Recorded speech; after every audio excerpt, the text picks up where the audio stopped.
nature is like something over there in the corner that's like an abstract thing that, you know, doesn't, as long as it doesn't get too much in our way, it can just sit there. And of course, that's, how can that be? We breathe it, we live it, we drink it, we eat it. We survive by it. So eco-psychology allows nature into us.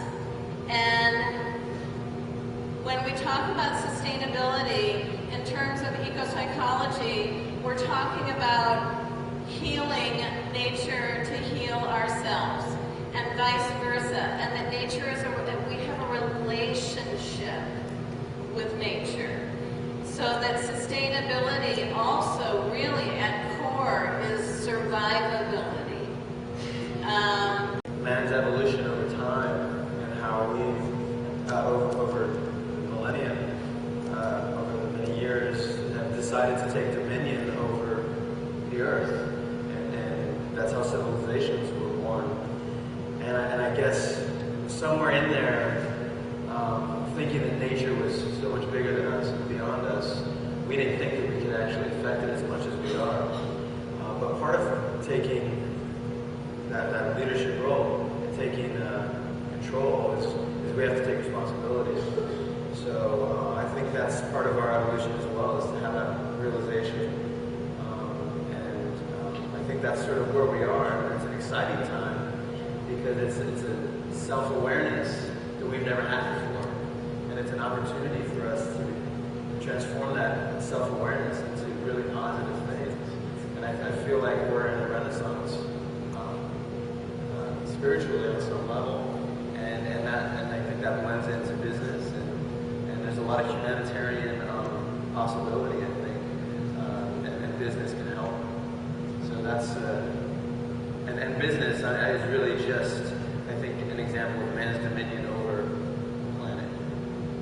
Of consumers looking for those attributes, different characteristics, different criteria for the products that they buy. And it's a more aware consumer audience that we are experiencing with Shift, and their purchasing power is very real. You know, we vote with our dollars. Consumers really affect how businesses respond. It's not the other way around. And so there's a lot of power in that. And I think later on we'll talk about sort of that sense of, you know, what can I do as an individual?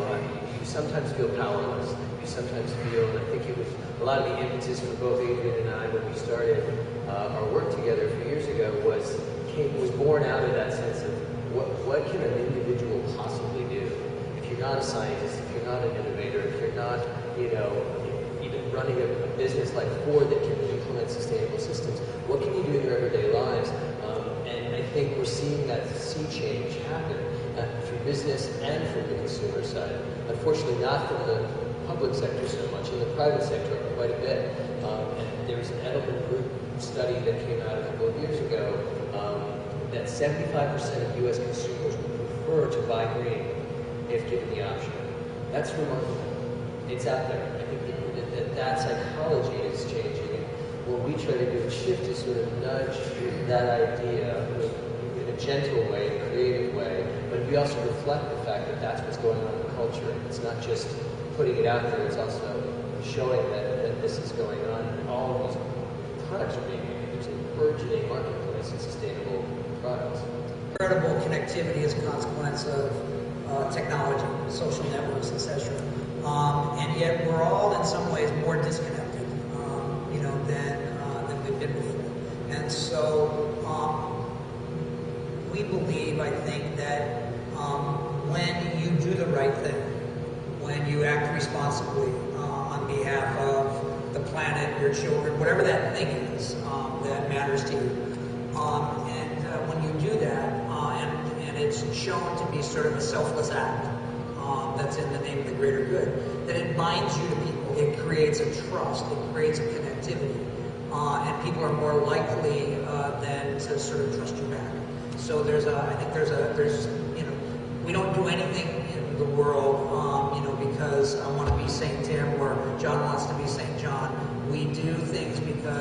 that's, ultimately kind of in either individual interest or collective interest. And so you got to create opportunities for folks to feel safe, and sort of eco-psychology in a way is an acknowledgement, although it's a very lofty and deep topic. It's sort of a way for folks to understand fundamentally, kind of what the Buddhists used to say, although I'm not a Buddhist. But the Buddhists always said at the moment that you need to get, you need to give. And so, that's true in any psychological interaction between people.